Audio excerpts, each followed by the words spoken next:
Squid Game Season 2. The episode opens with a somber tone, 3 years after the events of the first season. Sung Gi-hun, the sole survivor of the deadly Squid Game, has retreated into a life of solitude. He is shown living in a small, sparsely furnished apartment, surrounded by reminders of his trauma. Photos of his daughter and his late mother lie scattered on his desk. His once vibrant demeanor is now replaced with guilt and a simmering rage toward the organization behind the games. He's put together a task force to troll subway stations looking for the besooted man who recruited him years ago. Ji-hun's men eventually do find the recruiter, who leads them on a weird chase around the city, torturing homeless people by offering them a choice between taking a scratch-off lottery ticket or a piece of bread, and then stomping on the leftover bread in front of them to teach them a lesson about how stupid they are. Things get more sinister behind closed doors as the recruiter corners a couple of Ji-hun's men who were tailing him and forces them to play a deadly, extremely tense game of rock, paper, scissors. Woo-sok ends up defeating his boss, Mr. Kim, who sacrifices himself in a heartbreaking act of loyalty, and later he tracks Ji-hun down to the motel where he's been slumming it and challenges him to a game of Russian roulette. This is where things get extremely tense. Ji-hun and the salesman play Russian roulette to settle their conflict. Each takes turns pulling the trigger of a revolver with one live bullet, and somehow they make it to the last chamber before the salesman meets his end. There's Hwang Jun-ho, the police officer who tried to infiltrate the Squid Games in the first season. He ended that season by getting shot over a cliff into the ocean, but it ends up he's fine. A fisherman found him, and now he's looking for the island where the Squid Games are held. We meet a character named Noyul, a woman who fled North Korea and is currently working a thankless job as a mascot at a theme park. She's trying to locate her daughter, whom she left behind in North Korea and badly needs cash. She's also fond of the young daughter of another worker at the theme park, who we learn has blood cancer and is rushed to the hospital in a heartbreaking scene. Unul accepts an invitation to participate in the Squid Games. She reminded me of Se-byok from Season 1, who was also a North Korean defector raising money for her family. Jun-ho is helping Seong Gi-hun with his quest to hunt down the organizers of the Squid Game. Ji-hun is using his winnings to put together a little private army. Ji-hun's efforts result in him tracking down an agent of the Squid Games at a loud Halloween party at a club in Seoul. He ends up in the back of a limo talking through a speaker to the frontman. The frontman has convinced himself that because the participants joined the Squid Games voluntarily, he and his clients bear no responsibility for their deaths. Which is when he enlists back in the games. After voluntarily committing to rejoining the games, Ji-hun wakes up in a familiar room in a familiar uniform. He even has his old number, 456. They hire Noel as a guard instead of a contestant. There's Gi-hun's friend Jung-bae, who remembers him from before he got rich. There's a mother and son who have both joined the games in an attempt to pay off the son's debt. There's a crypto influencer who's clearly in over his head. And there's a rapper named Thanos. Game 1. The red light and green light. Fans of Season 1 will instantly recognize this game, which retains its chilling simplicity. Players must move when the doll says green light and freeze when it says red light. Fail to stop moving and you're gunned down on the spot. Ji-hun has done this before and he tries to use his knowledge to help as many people as possible to survive. It doesn't really work. There is a Newell who's sniping people during the game of red light, green light. After the game, Gi-hun start convincing everyone to vote for discontinued. Meanwhile, the frontman entering the current game as won. Calling himself Hwang In-ho, the frontman positions himself as Gi-hun's ally, snaking his way into his innermost circle to help steer the direction of his resolve. But due to the larger number of continuation of game, the game must go on. They're letting them vote to go home after every game, instead of just the first one, so he'll have other chances to sway them. In time, Player 1 emerges as something of a hero among the other players. He beats up Thanos and his minion Namgyu when they attack Myungi, the crypto influencer, whose bogus tip landed them in this mess, to the applause of all the other players. He behaves in a conciliatory and friendly way toward Gi-hun, even confiding the reason he wound up in the game. He even asks to join Gi-hun's team in the next game. Hyun realizes that it's not the Dalgona challenge from his previous go-round, in which players have to pop an outlined shape out from a cookie wafer without breaking it.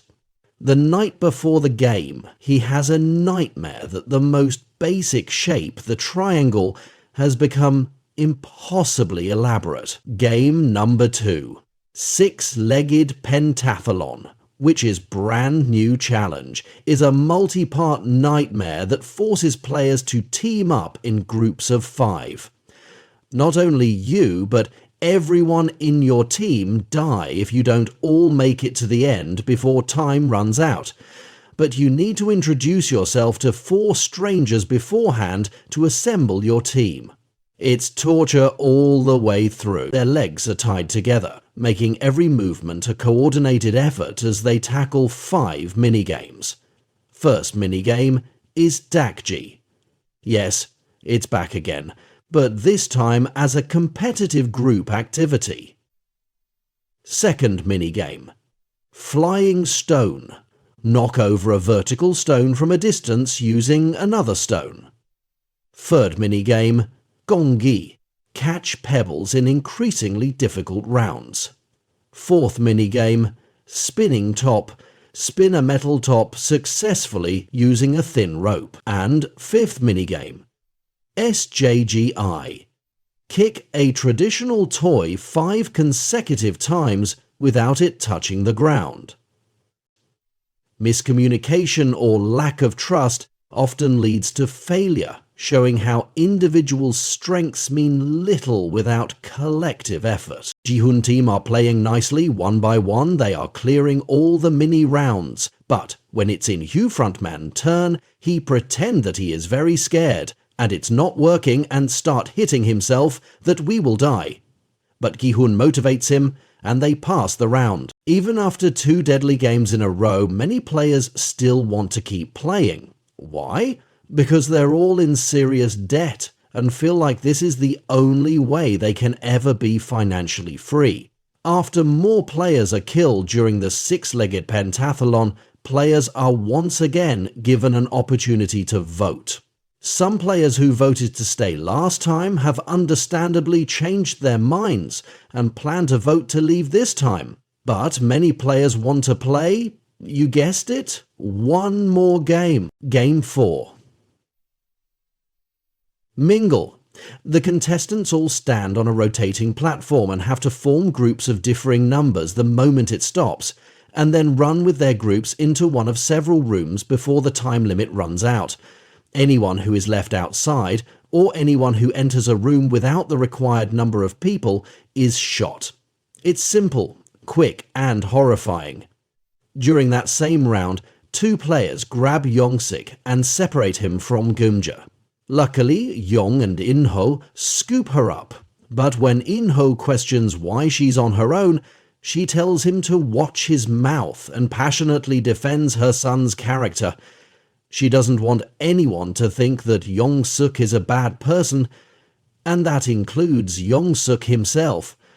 When he approaches her apologetically after the round, barely even able to speak, she's the one who comforts him. When Youngmi gets knocked over while sprinting over, Mungi pushes Hyunju and follows her in before slamming the door.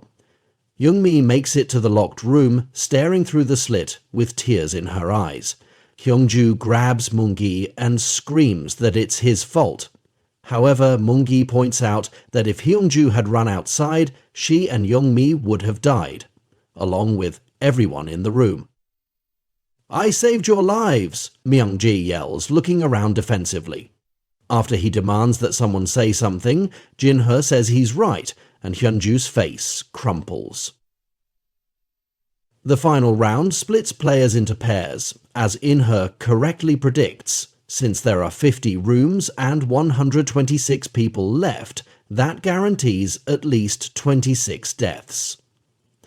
When he and Jungbae find a room, but there's already a player inside who refuses to get out. With time running out, In-He puts him in a chokehold and breaks his neck with his bare hands. Jungbae definitely seems more disturbed by In-He's actions than his own. Every time the players vote to leave or stay, they're given a Velcro patch to attach to their jumpsuits. Players who vote to stay are given a patch with an O on it, while players who vote to leave are given a patch with an X. After the third game, the vote results in a tie, which prompts a revote the next morning. However, during the same night, a violent bathroom brawl diminishes numbers on both sides, tipping the odds in favour of the players who chose leave. Anticipating a bloodbath after lights out, Ji-hun decides that it's time to break into the facility's control room, and the best way to do that would be to overpower the guards once they come to retrieve the bodies of the casualties. More than half of the remaining players refuse to join Gi-hun, leaving only a few brave people with little to no experience in wielding weapons willing to take the risk.